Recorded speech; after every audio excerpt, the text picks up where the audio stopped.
Just going to remind you. All right, so we have begun our recording process, which is great. And I am going to go ahead and let's get started with some general information about how you can get CE events. I'm going to introduce our speakers, and then I'm going to hand it over to those folks for the great information they're going to share with us today. So welcome again to this session. We are the Open Education Resources Special Interest Group. Our website, which I'm hoping Dr. Howard might pop in the chat box for you, is openbehaviorsig.org. We're a special interest group under ABAI. Our mission is to promote the adoption, creation, and dissemination of open education resources in behavior analysis. We try also to host events periodically that are free to access to our community. And this is one of those as well. We have opportunities for people to share with like-minded individuals who have similar interests and goals. If you're interested in joining our special interest group, it is one of the, if not the only one, that has no fee to join. The more, the merrier. So we would love to have you. Our continuing ed certificates today are sponsored by Mary Baldwin University, mostly as a matter of convenience, since that's where I am employed. Folks who get those should get them within a week, typically sooner. But let me tell you how you're going to get those, because there are 3 things that you need to do, and you need to do all 3 of those things in order to receive that continuing education documentation. The first is to sign into this session by typing your first and last name in the chat as you registered, as you want that on your certificate. So if you would type your first name and your last name, that is step 1, and you can go ahead and do that now. The second step in order to receive that continuing education credit is to sign out, and you will be prompted when we are ready to receive those sign outs. It'll be the same process, using that chat room to type your first and your last name as it appeared when you registered and want that on your certificate. You can either send it to the group, you can also send a direct message to me if you prefer. That's fine as well. I'll get it either way. The third and final thing to do, if you would like to receive continuing ed certificate for being here today, is to complete the evaluation. We will provide that link several times in the chat toward the end of the session today. Completing that is what will trigger a check on your attendance, signing in and signing out. And if you've done all 3 of those things, signing in, signing out, and completing that evaluation, you will, within a week, hopefully much sooner, get your certificate. We're happy to, I know we've got some people who registered who are not BCBAs or BCABAs, but still would like documentation. We're happy to provide documentation to anybody at all, in case you want that for your own professional development or record that you attended as well. So process, sign in, sign out, complete the evaluation in order to get documentation of the free continuing ed unit today. Let me go ahead and introduce our speakers, because they are the folks you have come to listen to, not me. Our first is Christy Evanko. Christy is a board certified behavior analyst and licensed. She works here in the Richmond area, providing direct services and applied behavior analysis to children, adolescents, and adults, as well as consultative services to organizations and schools. Christy performs assessments for local neurologists and works with adolescents and adults with Tourette's or tic disorders. She also teaches ethics for us here at Mary Baldwin University and is a subject matter expert with Motivity data collection systems. Christy is currently the administrative director for the Virginia Association for Behavior Analysis. If you're in Virginia and you have not yet registered for that conference, please do. It's coming up in April, and was a past president. In her spare time, Christy's involved in the timing and administration of swimming leagues and volunteers with her church as well. Kathy Matthews, our other presenter today, is the co-director of Eli's Village, which provides special needs planning and advocacy for families. She's also the parent of a child with autism and completed her master's and PhD at Teachers College, Columbia University in ABA, where she taught students with special needs from early intervention all the way through high school. Kathy returned to Richmond, where she served as administrator at the Faison Center, helping to provide services to children, adults, and families impacted by autism. Currently teaches adjunct courses at the University of Virginia, specializing in teaching using ABA as a licensed behavior analyst and a certified special education teacher. So before I turn it over, I want to let everybody know that we welcome engagement in the chat. Our presenters today might pose questions. Please go ahead and throw them out there with two co-presenters. It's great because they will monitor the chat for each other. And I'm sure there'll be opportunities for questions as well toward the end, but we would love to see you engaged in that chat. If you have not already signed in for attendance, now is another prompt for you to enter your first and last name if you've not already done so. And I am going to go ahead and hand it over to our co-presenters today. Thank you so much for being here. Thank you. I'll go ahead and start sharing. And you wanted me to start, right, Kathy? We're gonna, hang on a second. I need to share my entire screen. That is not gonna do it. Let's see. Because I have some videos we're gonna show a little bit later, and you won't be able to see the videos if you don't see the entire screen. So I'm gonna try not to get distracted by anything and deviate away. But anyway, this is, so you can see the title of it, Going Beyond the Code, the Effective Teaching Decision Making. I'm going to need to shorten them. Decision tree use on students' ethical choice making behavior. And this came about, Dr. Matthews and I have worked together on some other things. I guess the best thing we did together was we presented at APBA on starting your own business. So we did that several years ago. Yeah. And I think I came up with the idea and called her and I was like, I want to write a paper. Will you write it with me? And she's always up for good schemes and decided we do this. And Kathy and I both teach sort of competing ethics classes at different universities. As Rachel said, I teach at Mary Baldwin. Kathy teaches at UVA, but you also teach somewhere else, right? Not right now, just UVA. I was okay. at Longwood University, yes. That's right. I knew you were like at multiple places. Always in demand. And what we were trying to figure out is we thought that teaching ethics is hard. First of all, here's our agenda. I'm going to keep moving the Zoom screen around. I want to be able to see Kathy, so it's big. Here's the agenda and the things that we're going to go through. And Kathy and I are just going to switch off. So we're going to monitor the chat on each other too. Somehow I'm going to be able to do that. But actually, now that I'm sharing my whole screen, I might be concerned I might not be able to do that. So maybe Veronica and Rachel can help us with that as well, in case there are any burning questions. But these are the things we're basically just going to go through our study that we decided to do with our classes to see if we could figure out how to teach better. And here was our problem. This is what we kind of decided was our problem.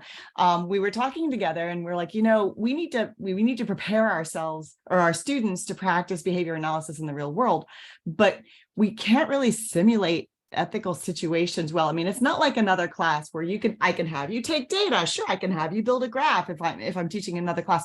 With ethics, you kind of have to do something wrong, or somebody has to do something wrong in order for it to be real world. So we sort of decided that was a difficult way of looking at it. The other thing that we found, we wanted it to be practical, but they needed to contact the learning enough for it to go to fluency. I'm not saying that very well, I'm sorry. But the other issue that we found is that so we wanted to be able to simulate that, but also we didn't want people to just memorize the code. That's not what we wanted our class to be. If you look at the task list for what ethics is, it's just those six sections of the ethics code. Well, ethics is so much more beyond that. And so Kathy and I were like, well, how can we do this? So we, the first thing we asked basically two questions. We wanted to know how we could test performance in an ethical situation when it's difficult to recreate. And then the second question we asked was, how can we teach enough exemplars to make learning meaningful? So that's what we decided was rather our problem, and what it was we wanted to do. And I want to say too, we were talking about this, I think, before the recording went on. So we've submitted this manuscript to the special issue for ethics and behavior analysis and practice, but it hasn't yet been accepted or not accepted. We don't know. It's in limbo right now. So it may be accepted, it may not, but this is the manuscript we submitted. All right, Kathy, go ahead. Sure. And I appreciated, Veronica, what you said, because yeah, if you've taught ethics, you get this. I mean, as Christy said, it's not as straightforward as a graph or data collection or an assessment. You're talking about the future. You're trying to prevent or teach future behavior under a set of circumstances that people can't really contact directly. So it's Certainly a need though. But I want to take a step back. If you look just in real world view of ethics, I mean, you see a heavy ethics focus, whether it's works out or not. But in business, finance, government, I mean, there are, we're working particularly right now, a big social issue is equality in mortgage applications, purchasing houses, things like that, fairness at those levels.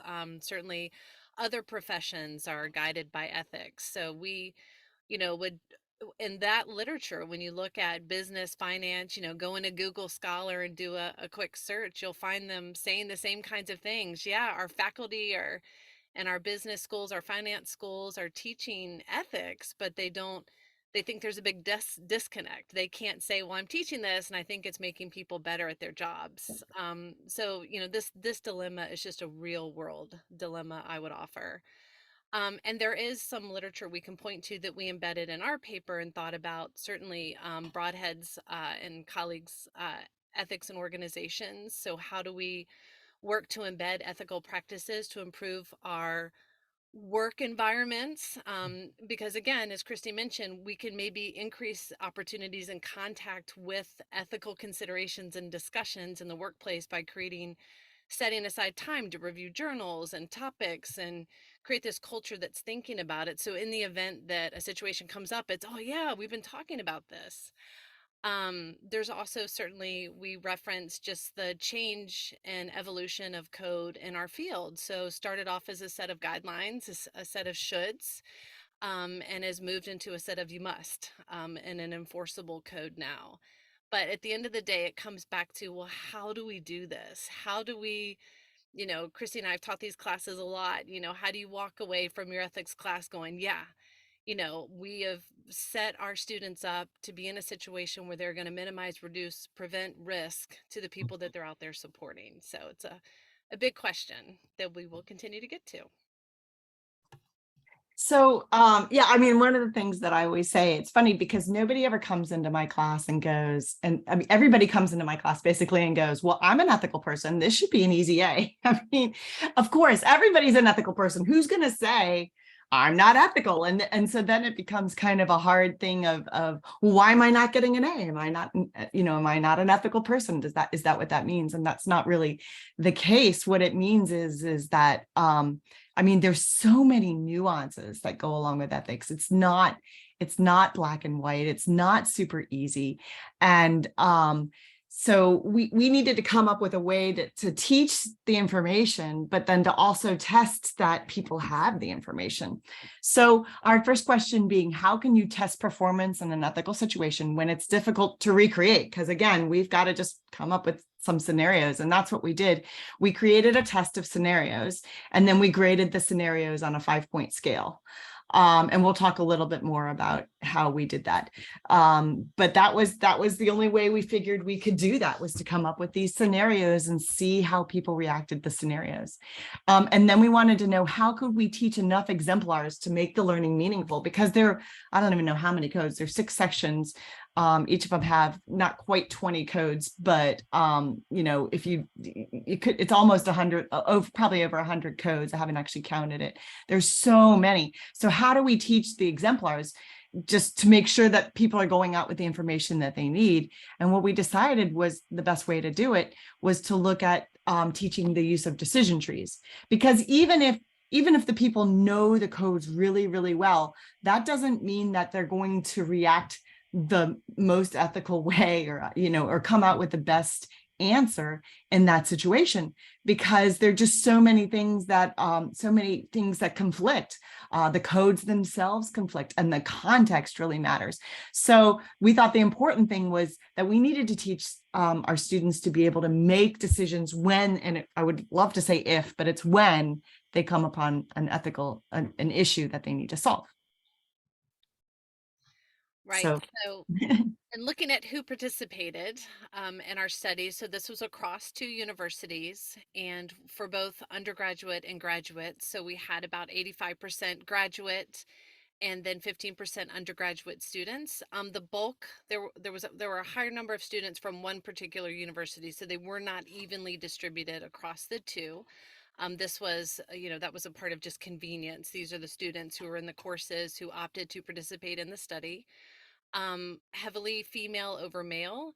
And then we have some data there on ethnicity and sexual identity. And the reason to include any of that information is to try and look and see if we can capture as much as we can about our population, to see, is this population representative? Is this general? We certainly would have appreciated a more diverse population, but this is who the folks that were able to participate in our study.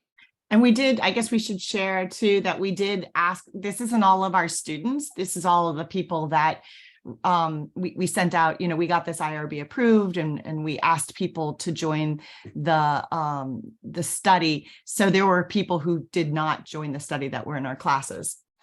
That's right. And we don't have their data. We're not sharing their data or anything like that. Right. So it is limited. Mm-hmm. So what we were looking to measure are the students' responses or reactions to 25 contrived ethical situations that were randomly distributed. So what we mean is that at any time somebody came into a contact with a scenario, they never saw that scenario again. So these were not scenarios that we were teaching them. These were truly opportunities to respond. And at any given time, one person's responding to scenario A and somebody else at the same time is responding to scenarios B. So they weren't done at the same time. It was all very much at random. And so what we asked the students to do, what we measured were their responses. So essentially, given the scenario, what would you do? What are you going to do about this? And then the second thing we measured were the code selections. So once they've decided what they're going to do, which code are you basing this on? So then they had to go and choose, 1.1, 2.6, whatever it was, and they had to line that up there. So those were really the two measures we looked at throughout the study. Yeah, it was really hard actually to randomly distribute that, and a lot harder to grade. I've since stopped doing that because we needed it to be random for the class, but we don't need it. I went and I think Kathy did the same thing. And Right. Now that we're teaching it again, we're still doing, because it became, well, you'll see we thought it was successful, but we don't want to have to deal with the randomness of it, but we needed to do that for the study's sake. I'm glad we're not doing that anymore. I don't know about you. Made it harder to grade. It did. But the other thing we did was we used some decision trees in teaching. Actually, I use more of these, and I'm going to out Barb Kaminsky on here because she did a presentation years ago, and I've stolen some of her stuff because she's such a wonderful colleague, and I know you guys saw her last month, hopefully. And I use some of her teachings, but these are some of the decision tree models that we use because we didn't want to say, use this model and this is it. And this is the decision tree that you're using. We want people to decide how it works for them. And I actually have my students in a later kind of version of the section of the class for the master students. I have them build their own decision tree that's unique to them and that will work in situations. But we're just going to go through a few of these to talk about kind of the decision trees that we use, that we taught. So here, Kathy.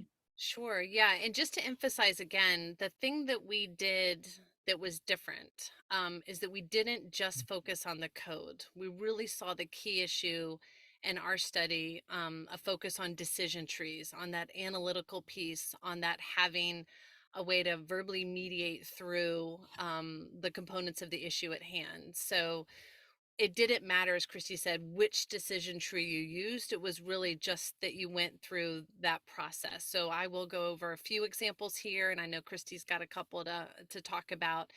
But one, steadfast one that I know a lot of folks use in the accompanying book, Bailey and Birch.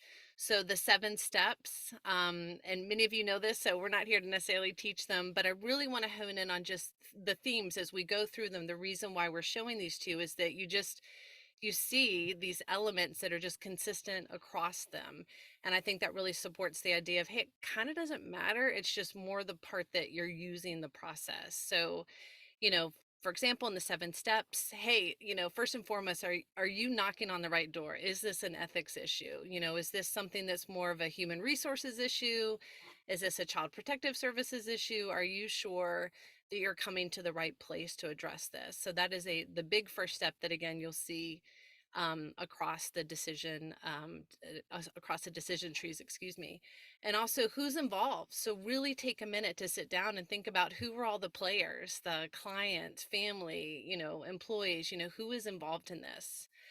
In the 7 steps, they talk about those ethics contingency plans, plan A, B, and C. So what are we doing here about this issue? Is this something that's a meeting? Is this something organizationally that needs to be approached, interagency, cross agencies, what's going on? And then you yourself and those involved, what skills do you have? What expertise are you bringing to this analysis? And what is your role there? So what is your position? What level of authority might you have in this situation? Most importantly, what's the risk to the client? What's the risk to others in the environment, to you as a behavior analyst, other behavior analyst? How are you going to go about implementing a solution? And then you'll see this across all of them. How do you evaluate that? Did you do the right thing? Have you addressed this issue? Couple other models here, right there in the BACB. And I love this because to me, it kind of hones in on when I always take my students to the, just BACB.com, like just go there, go find it. And then we go through and, when you get into ethics, you're downloading just this big PDF with all the, the standards, the principles, the code, and then this little tiny decision tree, paragraph sitting in there. And so I just thought that was really very interesting. But the one there that I'm sure folks here have referred to. So again, clearly defining the problem, making sure you've really taken a moment to think about what the issue is that you need to address and the risk of harm. Who's involved? Again, you see that as a theme all the time. You want to get information, and maybe you don't have enough information. Maybe you've heard something secondhand, and that's not good enough. So we need to go and try and hunt down that information. And I really like this one. This is a great, I feel a great decision tree for someone who wants to make sure all the boxes are checked. You want to like go line by line by line. You don't want anyone to infer anything. So I think this is one where for those who like those prompts and those cues to follow, this is really, really great. We do want to check our own cultural and personal biases in any situation that we're in. Is this a situation involving an employee you've already had to do a lot of coaching and mentoring? Maybe they're on your, hey man, one more strike and you're out. Like, this is tough. So are you emotionally really the right person to be addressing this potential ethical issue? We are often surrounded by amazing colleagues and other experts. So have we consulted them? We want to look then at what are our action steps? What are the potential solutions? We need to write this down, think about how we're going to resolve it. And then again, you get to the bottom here, we're going to evaluate our decision and look to see if we came to the right resolution. Another one, this is, I like this because this is specifically a clinical ethical dilemma related to autism. So, you're going to still see those same themes, even though it was really developed with this focus on autism and specifically clinical issues. So again, we want to look at data. We always want to make sure we have the information, all the information to us, get it and hunt it down. We want to look at how it relates to the principles. We want to look at, is there, we want to write this out and see, is there any uncertainty when we thought this was related to this principle, but what about over here? We want to consider all those different options. We want to formulate a question to see how that reflects any conflict that may be there. And then we want to see where are our priorities. Okay, we want to really be looking at those standards in the code, looking at the principles and seeing where our priorities are. Again, all the time, we're looking to prevent or minimize harm to anyone. And again, if there's any uncertainty, we need to go back to those resources that we have, get more information, get those experts there. And again, you'll see again, looking at that evaluation, we want to check with your others. Is this what other BCBAs would do? Is this what the other experts would suggest that you do? So use our resources, get some consensus there, and then follow that step. So I like that one. In particular, I just saw a little chat, somebody else saying, like those broadhead decision trees too. And then this is a flow chart. So I love this, the workbook kind of notion. So this might be something, just again, you'll see these all have the same themes. So you're kind of picking the one that you like. Don't pick one. We would suggest have several available to you. They're all great resources. So again, we're going to recognize the issue. We're going to look at those applicable codes. Is this a code violation? So if so, then we need to think about what our response is and then evaluate that. If there's a risk of a violation, so, and we didn't actually have a violation, but it came close, or there's a potential violation. So now we want to do things to prevent that. So we've learned something, so let's change the environment. Let's do something to prevent anything from happening. And then if there's no violation, great, but hey, our spidey sense went up, so let's do some monitoring there and stay in touch there. Let's not let that completely go. Something did come up. So that's a real nice and simple one that I like. Yeah, and then this one came out of I don't know if you've ever read this article, and maybe you can tell us in the chat, The Guidance of Compliant, what makes an ethical behavior analyst. And really this was a reaction to what I used to call, but I hear nobody else used to call, the PECBA, the PECCBA, the Professional Ethical and Compliance Code for Behavior Analysts, which was the code that the BACB had prior to the one that we have now, which is just the ethics code for behavior analysts. And they made a lot of information, they made a lot of good points kind of about that code. Then there was a response article to it from Tyra Sellers and Jim Carr and Melissa Nosek, which is really good as well. I thought it was a really good kind of conversation about this. But they actually made the point in here that the code, instead of having people follow the code, so looking at it so strictly, you really need to make a decision, because there's sometimes where you think that something's an ethical issue. And I know that Barb went over this kind of last time, but maybe it's not. Maybe it's just that you feel icky about it. But I thought that was interesting then, that when they came back with the response, they're like, yeah, no, we never meant that. Actually, if you look at the code, it always says that you should, I can't remember the words they use, but you should do this as best as you can. But they realize that there's sometimes you cannot follow the code, and they do kind of contradict each other, but on purpose. That's how most ethics codes actually work, because you just can't foresee every situation, and the context is really going to matter. But so they suggested that you have this ethical decision-making process. And then I see, of course, Kathy just went over in the new code, there is an ethical decision-making process. Yeah, it's only a paragraph, but it's still there. I mean, I think everybody kind of agrees that's really what we should be doing. But I think Kathy and I were, what part of the review that we did, and, this part wasn't great because we weren't able to, we just did kind of a review of what was on Google. It was what we could have access to do, but other ethics class syllabi, and we couldn't find really any that had decision making in them, or they were all focused on the code and not so much focused on decision making trees. That's not to say that teachers aren't doing that. I'm hoping that, and I'm pretty sure that teachers are doing it. But with this paper, we just decided, or we tried to say, it's really important that you do focus on this decision process, and let's see what happens in the learning, the change in learning in your students after you focus on the decision-making process. So this one is good. We've got the, why does it trigger your ethical radar? I love this. It's like, what is it about this that's really bothering you? Brainstorming solutions, evaluating solutions, finding a solution, implementing it, and then reflecting it. Like Kathy said, a lot of them are like that. I'm going to open up the, there was all sorts of, yeah, thank you, Veronica. I was like, oh, the chat's blowing up. So I just wanted to make sure there weren't any crazy questions in there. But this is one of the ones that we also use. And now I'm going to share something with you that I do in my class that I just thought we would maybe broke up. We're about halfway through our thing here that break it up. And Kathy has the benefit of actually being face-to-face with her class, because her classes are synchronous. My classes are asynchronous.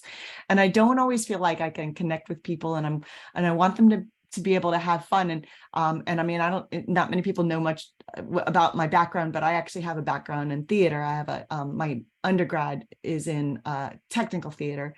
I was a stage manager and a lighting designer, but my world is theater. And so I do well with the feedback, and I don't get any feedback in my class. Well, I get maybe sometimes written feedback, but I don't get that like looking at people. So I tried to add a little fun in there. So what I did was Kathy talked about Shushan Najowski's decision tree, and that came out of the workbook. And I don't know if you guys are familiar with the workbook of ethical situations, but it's really great. It's got a lot of ethical situations, and I took some of those and I enlisted my children and their friends to do some scenarios. So I'm going to show you some of the scenarios just for a break of fun. And if you guys really hate them, just tell me that you hate them and we won't do too many. But I think you'll be able to see this because I've shared my screen, and this is the first one.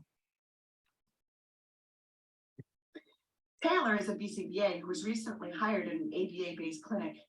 When reviewing her new caseload with the office manager, Bella, who's not a BCBA, Taylor is told that all of the learners she will be working with receive behavioral intervention for 40 hours per week.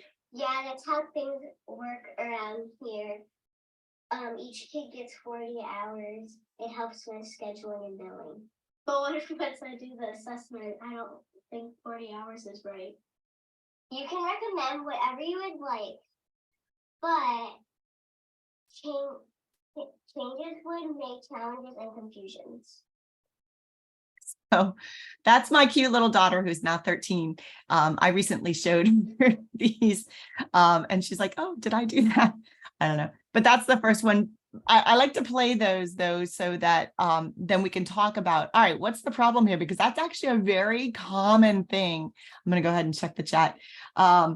40 times, I've only had that 2 times. It's amazing how many times I actually hear that out in the field now, that they're like, well, I'm at this agency and pretty much, or what I'll hear from insurance companies that they say, everybody from this agency says 40 hours and the doctor said 40 hours. So it's like, everybody, how can everybody need 40 hours? I'm like, there's a specific code that actually says that you have to do what's right for the child and not 40 hours. Anyway, so that gives us a way to talk about those sort of things. I'll give you, I'm only going to do one more because I don't want to bore you with my kids. I think they're cute. I know that you don't, but I'll do one more. I think I'm going to do this one. This one's on research. Research is harder to find scenarios for because it's just not as common. Marshall's accruing supervised experience hours toward her BCBA exam under the direction of Dr. Sargent at a local university. In addition to clinical and administrative services, Marshall works as Dr. Sargent's research assistant. Most of the participants with Dr. Sargent's studies attend a specialized treatment clinic within the university. Dr. Sargent is initiating a new study and has directed Marcia to begin compiling baseline data with the selected participants. Later, Marcia attended a treatment team meeting for one of the participants attended by the parents. For our research study, we are actually going to do duration data, which is a change. Wait, research study? What research study? I don't want I didn't know about any research study. That afternoon, Marcia was called into Dr. Sargent's office. Marcia, I'm really disappointed in you. I don't know what I did wrong. I don't know why the Johnsons didn't know that their kid was in the study.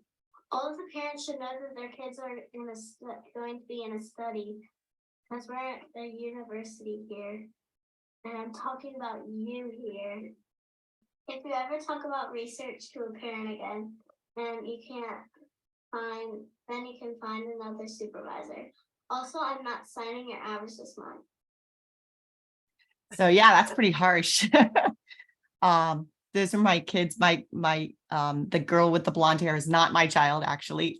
She's the neighbor, but the other ones are all my children. And my favorite is my oldest daughter, whose birthday is today, saying, I don't want my child to be a lab rat. Anyway, I try to use these to break up some of it. If I were teaching, I think synchronously, maybe I'd have people act them out in the class. I don't know, but I love to have the scenarios, and I know everybody's is like, yikes, I can't believe they wouldn't sign it, but I think these things are actually happening. And sometimes you know, again, people don't start out to be unethical. It's just that they are, things happen and they make the wrong choice. And then sometimes you get down a path that's so far, like we could say that Dr. Sargent, she'd been doing research so much that it didn't occur to her to ask each participant each time that they needed to give consent to be in the study. And you think I can't believe that would happen, but those types of things happen. And so we want to, sometimes some of the the scenarios that we had in the tests were pretty obvious, like this one. I mean, everybody, see, thank you, Jen. But I think that that some of them are a little more obvious, some of them are a little less obvious. So we really did try to make things where, oh, that could be, what could that be? And we didn't try to trip people up so much, but we wanted to make sure that people understood that it's not the easy things that they're going to yeah, that I did get, by the way, I did get signed releases from everybody to be in those videos. In case anybody's worried, I have them. But I think that it's just people need to understand that sometimes you can slip into an unethical situation, and what are you going to do? And it's a lot more nuanced than, yeah, I do practice that. It's a lot more nuanced than they expect. So I think also, just Christy, just to add to what you're saying, sometimes we work in big organizations where some things have kind of become institutional, right? So it's like, oh, we just, yeah, we do this or we don't do that. And there's just so many people yeah. involved that it's like you're doing things because that's the way we're doing things. And people have stopped to think about what's the, what's the correct process and stay up to date. Or So you have other ethics codes that come in because they might not even be, yeah. yeah. So I Yeah, think it's definitely. a good point. So anyway, those are some of the things. Those aren't, I don't quiz them on them. I just kind of pepper them in when I'm talking about the code. Yeah, exactly. So many people work for organizations. So I'm gonna move it back to Kathy here to talk kind of about what our design was and our procedure and what happened. Sure. So generally, we had these three main points of data collection. So, I mean, we're teaching the classes, so we're getting information. But what we're really looking at were these three quizzes that you see there. So that first quiz was really within the first week or two of the class starting. So I've pretty much done orientation on how to use Canvas, and now we're like, take a quiz. You don't know anything. Please take this quiz. And we really explained in our classes that, hey, we need to know what you know. So we're teaching you this class, and we need to get a baseline, truly just get an understanding of what you already know about ethics. And because I don't know about you, but because they got so upset about the points, like I didn't take off point. I'm like, if you gave me any code, you got points for it. So we would take off points in our we wanted to know exactly what was going on in our experimental design. We didn't make the students hurt, or I didn't. I don't know about you, Kathy. Oh no, you don't. Yeah, it was A for effort. It didn't cost them their grade. That's right. Right. But it gave us great information. So on the quiz, so they were presented with 7 scenarios. And again, remember, these are randomly distributed. So everybody's scenarios are different. We're pulling from the 25 that were created randomly. And they had to those scenarios, just to remind you, they had to say, what are you going to do about it? And then they had to list the applicable codes. And so for the first quiz, we used a selection response, so multiple choice. So we gave them some options of what to do about it, that they could choose. They always had an other where they could write their own response or explain a little bit further about their choice. And then they had an area where they were just listing codes out there. So after quiz 1, then we taught the code. We did what you typically see in an ethics course. We just taught the code. So all the sections, all the codes, going over it, lecture and examples. But our focus was on the code. Then we gave quiz 2, same idea, new set of 7 scenarios, because they never saw the ones that they'd already answered again. So once they answered one scenario, that scenario went off to outer space. They didn't see it again. We didn't want them to learn the scenario. We wanted to gauge their responses. So the only change in quiz 2 and quiz 3 is that they were production responses. So we took away the multiple choice. So now they were answering, what are you going to do about this scenario? And they were listing the applicable codes. And then after quiz 2, then we taught the decision tree models. So basically, after quiz 1, we taught the code. And then we looked at, okay, how are we doing now that we know the code? So that was quiz 2. How are we doing now that we know the code? And then we taught the decision trees, lots of exemplars of different models. We've shown you a few here. And then quiz 3 was like, well, how are you doing now that you know how to use a decision tree? We also, along the way, had a couple of reaction papers where these were, where they were really going through a case example in detail for a scenario. So there were a couple of papers per our courses. So we didn't include those in the data collection, but we want to let you know that happened. And then, of course, for me, since my classes were live, people asked questions, I responded as normal. So when we were interacting with our students, other than those changes of how we collected data and the sequence at which we taught things, those were the things we manipulated for our courses. Otherwise, it was business as usual in our classes. Did I leave anything out, Christy? No, except that, and Kathy will talk a little bit later. She did bring in, Kathy was doing a really good job of looking at the tax that the people were giving us in their narratives and in their reaction paper. So we did do a little bit of a qualitative look at that. We just couldn't really quantify it. It was just too hard to quantify those papers. It's much easier to quantify the quizzes. Right. Yeah. So the grading. Yeah, in terms of grading, so this was a huge challenge, of course. So again, we need to grade what they're going to do about the scenario, and then we need to grade whether or not they're selecting applicable codes. So we first had to decide what is a correct response, right? So Christy and I really had to sit down and decide what would be the right thing to do with this scenario, and then what we called the key applicable codes. Well, also, I just want to back up for a second. That was where Veronica, they were talking about in the beginning. We did ask around some other people too. So it wasn't just our decision. We actually got some feedback from some other people. So I did want to kind of turn it back to what Veronica said. Yeah. Yes, thank you, Veronica. Yeah, we definitely wanted to make sure that what we thought was the right answer. We wanted to look what other people thought too, and we included that. So we had expert folks provide their answers to the scenarios and their key codes. And so just from a grading perspective, what the students were doing is that they were writing, what they would do about it, and then they were listing codes. So maybe a participant listed 2 codes, but maybe they listed 20. So it was really all over the place in terms of responses. I know some of them just gave us like all the codes. Yeah, just basically it's somewhere in there. We're like, no. So we couldn't just grade it. It wasn't just a correct or incorrect. Okay. We had to really evaluate those responses. So we had a scale of 1 to 5 in terms of how closely their response related to the expert response for the what would you do about it section. And then in terms of codes, we had to sift through and say, okay, of what they've provided us, how many of their codes fell into the category of key? How many of their codes were way off, don't apply at all? How many were like, okay, you could say this, it's not a key code, but sure, there's nothing wrong with that code kind of category. So we had to scale and grade all of that. It was really complex to get to that. As a matter of fact, it was so complex. No. Yes, let's say that was an IOA challenge. So we did score independently, of course. And then in terms of those, what would you do responses, we had the 81% and 0.5% accuracy. And then the agreement on that code selection. And the reason why both of those are challenging, as you can imagine, that first one, I mean, the students have produced a lot of information that we have to kind of sift down and grade. And so I wasn't too surprised to see that was challenging. The agreement on the codes, again, we're having to look at how many did they include that were key, how many did they include that were not relevant, how many were like kind of relevant.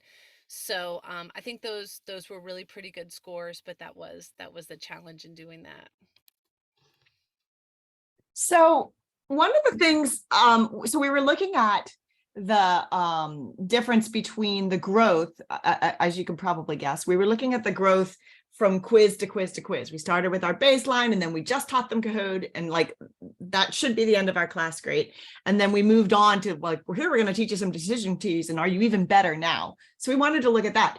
But in the structure of my class, which was a little bit weird because it was all asynchronous, I noticed that I had some students that weren't actually watching the lecture.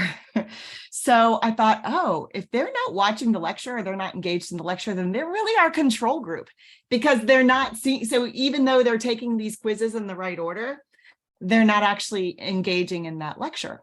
So I went through Panopto. If you're familiar, Mary Baldwin uses Panopto, and it's nice. I don't know whether other people use Panopto, but I went through that and I was able to identify the people. I had at least two lectures on decision trees, and I looked at their engagement. And if they didn't have 100% engagement, then I put them in the control group, because we thought that would be something else that we could look at.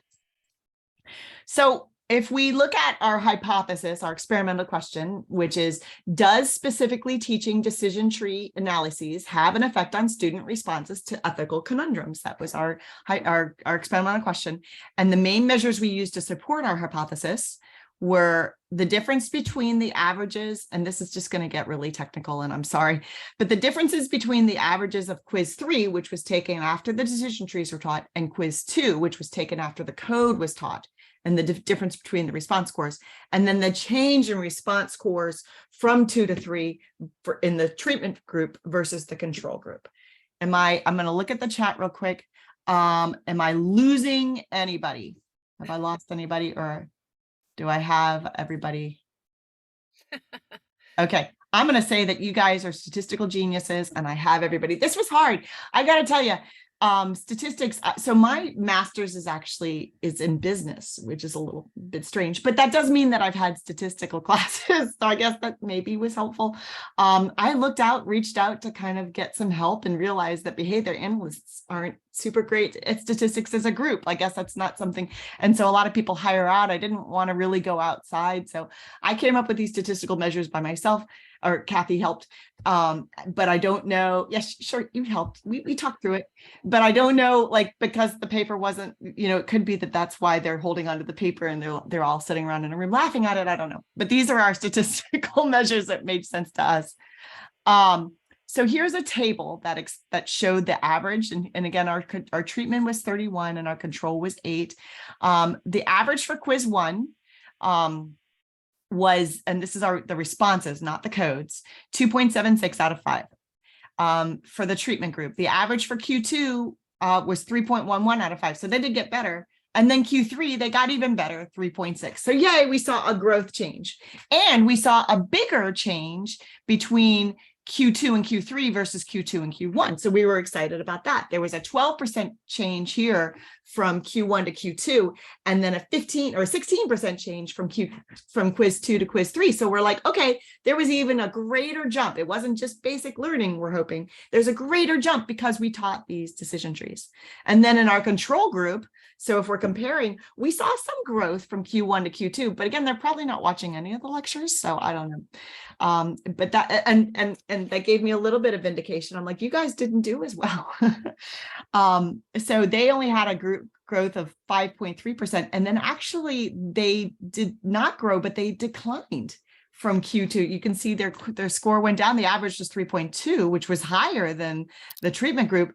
But in Q3, their average was only 3.16. So there wasn't growth seen. So we took that as thought of, okay, well, maybe if they'd had a little more help with the decision trees, they might have done better. So here's our box and whisker chart showing these same things, because we all like to look at box and whisker charts, don't we? We like to look at graphics. And so this is showing our average, the average of the responses for group 1 is the first kind of lighter gray box to the left. And then the middle black box here is the average of the responses for group 2. And then that's the mean line. And then, excuse me, not group 2, but quiz 2. And then quiz 3 is the average here. And so we think that those look like they're different enough. And I'm going to give you a statistical analysis in a minute. Sorry about that. But we feel like, yeah, this looks like it's different enough that it's not just based on, there are some confounds in there, but we felt like our hypotheses, maybe we were on the right track. And then this is the control. So of course, it was a much smaller control group, but you can see that there is a difference here. There does seem to be a difference between treatment and control when you look at it graphically. Okay, so in our statistical summary, and again, I'm going to apologize for all the statistics, and I'm going to try and explain this in a way that's efficient and quick. But what we looked at was the T-stat and the T-crit. And the T-stat, I'm going to read you the definition because it does it better, but it's basically the ratio of the departure of the estimated value of a parameter from its hypothesized value to the standard error. So it's what we think is going to be the difference. It's the difference it's what we estimate is going to be from the error. I'm not going to be able to explain this well, but basically what you do is you compare it to the t-crit, right? And so if the absolute value, and the absolute value means without any negatives or positives, it's just the absolute value of the t-stat is greater than that of the critical value, then you reject the null hypothesis. And if it's less, you don't reject the null hypothesis. So null hypothesis meaning that there's no change, that what we did not have an effect. So we found that in the comparison between treatment of Q2 to Q1, that our t-stat was 2.5, which is greater than 2.04. So we do reject the null hypothesis, meaning that there is a reason that something that we did seem to have an effect statistically. Our p-value is the probability that we'll get a result that's either the same or even more extreme than an actual observation. And our p-value here was 0.02, and that is significant. 0.5, I believe, is like your cutoff for significant. So we did find statistical significance there. Cohen's D is actually the effect. If there is the effect on the how significant, how difference is, I guess is the best way to say it, how significant it is.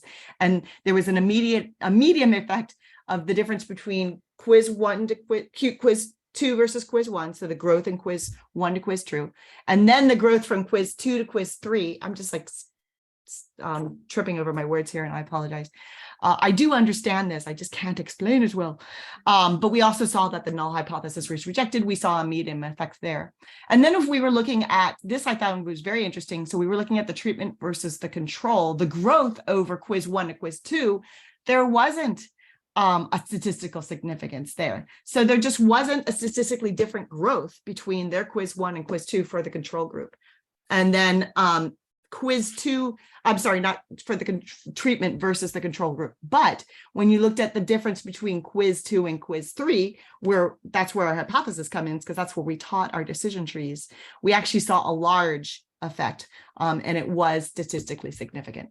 So I apologize because I know I did not explain that well, but that was what we found. We did really feel like that our hypothesis was correct based on these statistics. So. And I think, you know, Christy, I thought you did a great job explaining that. You're wonderful with that. And so that's why it was so important for you to review all those things. But I also want to say, I mean, you know, what we wanted to really look at, and the reason why we had to use statistics is that, you know, if you just look at the end of the class, of course, everybody's doing better. Great. So we taught a class and somebody learned something. Like, so what? We had the stats were really allowing us to see, well, at what point did that occur and why and under what conditions? And so, you know, it was really about, you know, and it would be great if we mixed it up and one class only taught the code and one only taught, you know, decision trees, but we couldn't do that to students. No, so right, this is ethics. Oh my gosh. Yeah. So we have to we need to give them all that they need to get. And there is, you know, and there's a reason for that. But the statistics really allow us to kind of dig into it a little bit further and see, well, where was the real change? Because we were not teaching the code after quiz 2. We were teaching decision trees. And so, and teaching the code, I mean, there was never, these were always open book, you know what I mean? Like there was never any expectation you're gonna memorize that 2.6 is, you know, whatever it is, I don't know. Feeling. Go ahead. So I think that's the key takeaway. But there was something that Kathy really wanted to look at, and I think that she did a really good job of kind of understanding sort of the tacks that were involved. Well, we wanted to just see, you know, we're trying to see, you know, how far we can move the dial with ethics. What tells us that a student is emitting, you know, more ethically aligned behavior, however you want to capture that. So we looked at a little bit at what they said. So during quiz 1, those early responses, you know, what were they saying? And so we just noted that early on we saw more verbal behavior about the science. You know, we saw them using not early on, I'm sorry, later on, excuse me, we started to see them using more terminology. So early on, a lot of their answers were, in my opinion, I think, personally, comma, you know, dot, dot, dot. And which was, you know, amazing anyways. I mean, here they are in undergrad coursework. They're professionals. They're working, most of them, in settings where they're in contact or under mentorship and supervision. and yet they're using this very non-technical everyday language. And then we really saw that shift at the end of the course where they were using the verbal behavior about the science, they were verbally mediated, they were describing. And so that's a very hard thing to kind of get at, measure. And, you know, we thought about word count, we thought about rating different words. So I kind of put it out there if anybody's really interested in that future Right. research idea. Go for it. So basically, in summary, Yeah, that's it. We saw that positive correlation between teaching decision trees and quiz performance. We saw that. Teaching students to make decisions can really seems to be very helpful, and we think people are missing this. We think people are really focusing on the code and not focusing on the decision trees. And I know I kind of made that joke about the BACB, and I'm not being critical, but like it's a little paragraph, you know, and that's okay. But like we need like let's think about this. And so this might be the answer. This might be a way to us being in a better place to say, hey, we've given our students a way to make greater contact and have some tools to use rather than the expectation they're going to memorize a code that's going to continually get updated. so we did want to leave you kind of with our information in case you wanted to talk more about statistics. No, you don't. But if you wanted to reach us, this is our information, and I'm sure you can get it from Dr. Potter as well. I'm going to go ahead and stop share so I can look more at the chat because I didn't see as many questions. Yes, confounding variables. I see that, Veronica. Yep, you're right there. I'm sure there are a lot of confounding variables. I mean, we were sort of relying on the statistics showing us a growth, and we saw the difference in there. So we're like, yay, growth, and we're very excited about that, and we're pretty confident that we did the statistical analysis correctly because we did it a lot of times, and maybe talk to my husband about it. But but yes, there are a lot of confounding variables, and especially for me, because I don't really have those students in front of me. I mean, it was just by accident that I found some of the students, that I found that engagement thing, and I was able to look at that engagement and found that, oh, I've got a control group now, because I've got some students that aren't even, but I don't know that the other people were engaging that much. They might have, you know, turned on the video and gone somewhere else. There's so many things. Right. Yes. And Rachel talks about the fainting. I know. Yeah. But I'm trying to see, are there any questions? In the, questions I'm looking, you don't see any either. Really? Nobody has questions? Go ahead. Oh, Veronica has a question. Yeah, see I have a Veronica. question. Veronica raising her hand. Go. I mean, this was amazing because you were so careful in your design of the work, in recruiting experts to give feedback like about the scenarios before doing it. So such a beautiful, well-crafted, carefully designed study.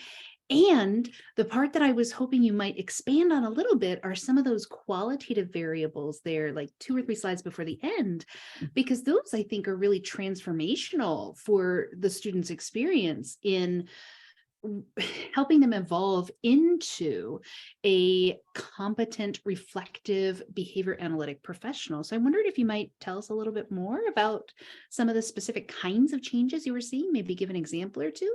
Yeah, in the paper we actually do have written examples, but I don't know, Kathy. Yeah, we put a table in the paper. Actually had quotes. Yeah. Yeah. So, and I'm sorry I didn't prepare to have that here, but it was more that we were showing that in the beginning, folks would say, you know, personally, I wouldn't allow this to happen, and no, I wouldn't even say that. I'm sorry. It was more like personally, I think this is wrong and doesn't belong in a school setting. So like they were very much talking about like, this is my opinion and this is wrong. But what we saw that they weren't doing is saying like why it was wrong, going further. And also they just weren't writing in a way that was technical. It was like the first ones could have just been a chat on my iPhone. Whereas like by the end, middle end of the class, it was just much more formal, technical. Well, this is a violation of code. 3.4, and therefore the following needs to happen. And if you don't get a result from this, then you need to report to so-and-so. And it was just it was strategic identification of the problem, and it was all there in writing.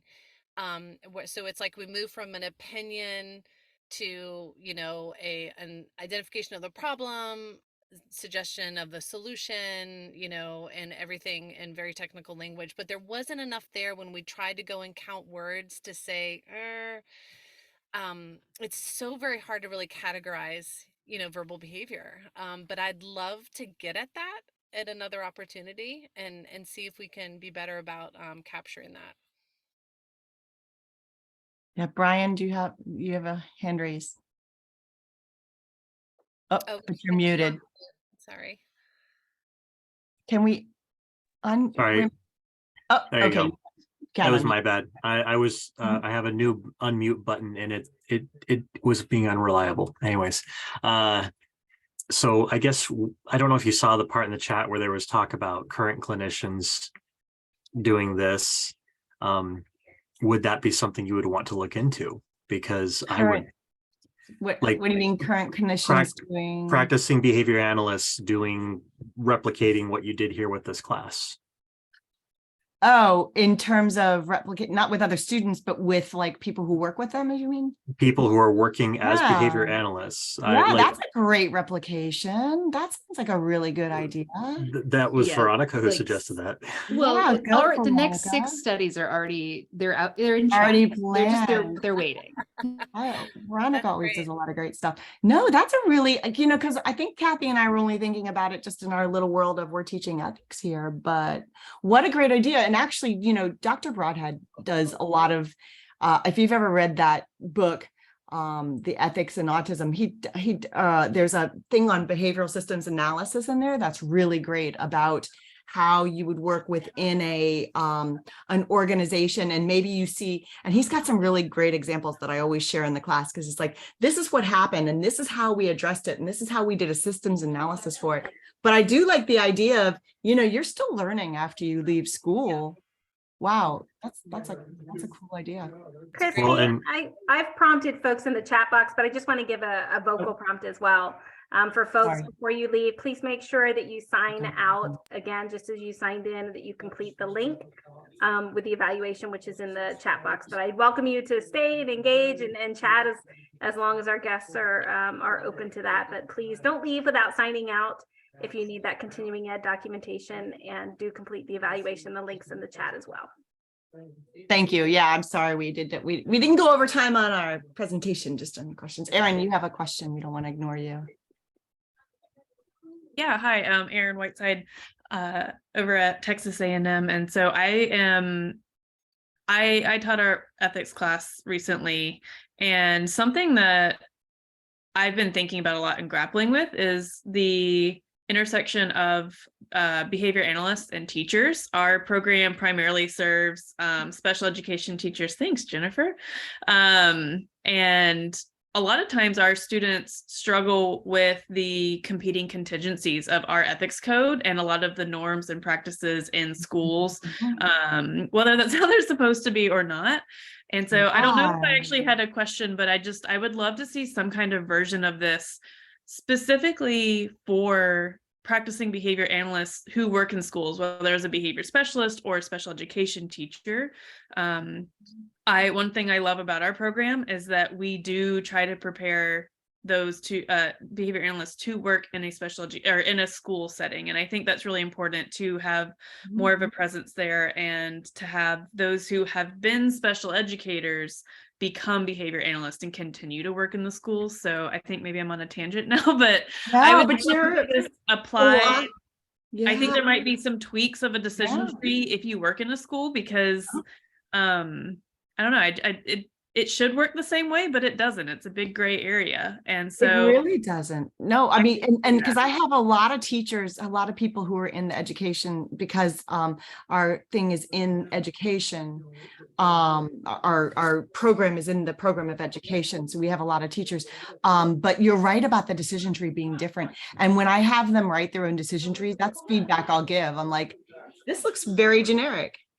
I know what your background is because you've told me your background. Like, don't you think that there's some other, but you're exactly right. There are a lot of competing contingencies out there for especially teachers or somebody who works in a larger organization that's not run by a BCBA. And that's a great idea though, too. Well, and to add to that, the competing contingencies are frequently competing contingencies that are unethical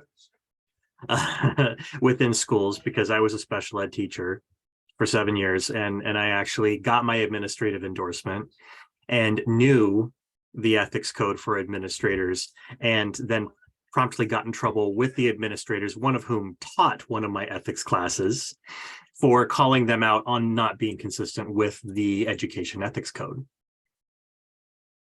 I had a talk.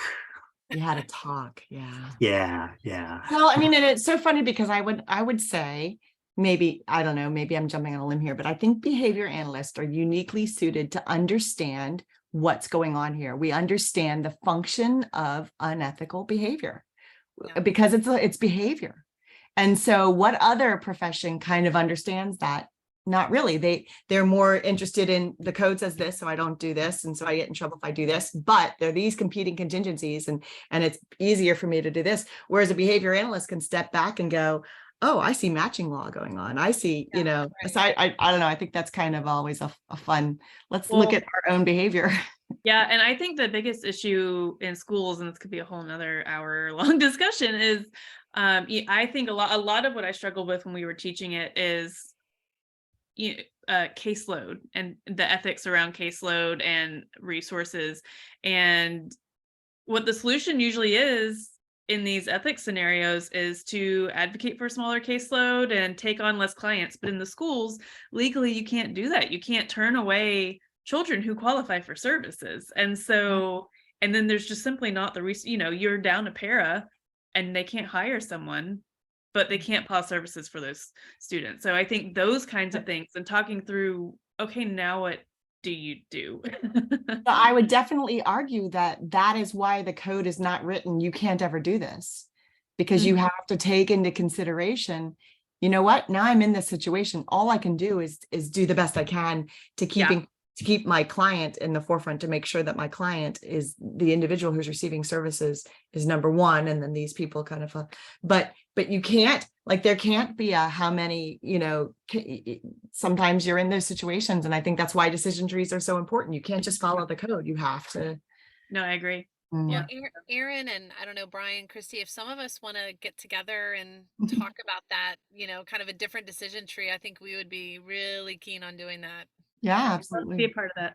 And share with the OER, yeah. I have the same issue with my students.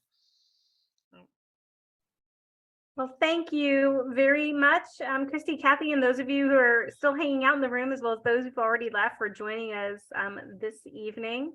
Don't forget to sign out and complete the evaluation. We'll get you your certificates, but I certainly greatly appreciate you being here. I've known about the study before you all launched it when you were going. You had to approve it, yeah. So I really enjoyed the opportunity to kind of see full circle and see what came of that. I am going to go ahead. I'm going to stop the recording, and then we can just wrap up some loose ends. Okay. Really nice to meet you.